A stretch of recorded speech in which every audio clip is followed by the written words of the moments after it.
Welcome back to another devlog. Huge thanks to my Patreon supporters and Discord members, they're all awesome people. But let's go ahead and get into the content because I've got some pretty amazing stuff to show you today. One of the main things I've been working on are the caves, and I personally think that the caves look fantastic. But before we go ahead and take a look at the caves, I'd like to talk about companions. So you might have seen this energy bar mechanic in some of my earlier devlogs. Now, first off, that mechanic didn't even make any sense in the grand scheme of the game, and in the actual gameplay itself, it was completely pointless. So I decided that a change was in order. After quite a while of brainstorming, I came up with this companion system. Now, the companion system allows the player to find new companions that each grant the player specific and unique abilities.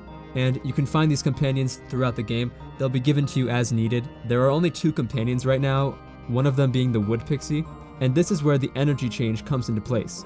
Once you unlock this first companion, you'll unlock the energy bar. And once you have the energy bar unlocked, you'll be able to either gain energy over time or by killing an enemy. And once you hit max energy, the wood pixie will form a bubble around you. And this is pretty much just a free hit, along with some invincibility frames that come after. Now, the other companion I have is completely different. The energy pixie is unlocked right before you enter the caverns, and this pixie lets you use your energy to launch an energy ball at enemies. Now, this mechanic is still very heavily in development. I don't even know if I'm going to keep it, but right now I think it's pretty cool. And if you use it when you're near an enemy, the energy ball will automatically home in on the enemy, which makes it much easier to aim and use. But as far as the companions go, that's pretty much all I have. I plan to add in 1 or 2 more companions before the game is over. And I'm pretty sure this footage was in the last devlog, but I've also added in some swingable vines. Not only do these look great in the levels, but they also really add to the momentum of the levels, and it really makes it more fast-paced, which is what I want.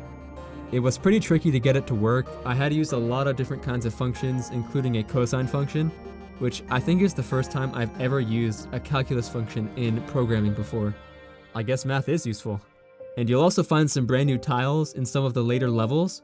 They're basically just platforms that sit on the water, and also this kind of watery fountain kind of thing that raises a platform up, so you have to jump there to get it. Which, by the way, made it way easier for me to make more water levels. And as usual, I've squashed tons of bugs, made plenty of new levels. But now let's take a look at the caves.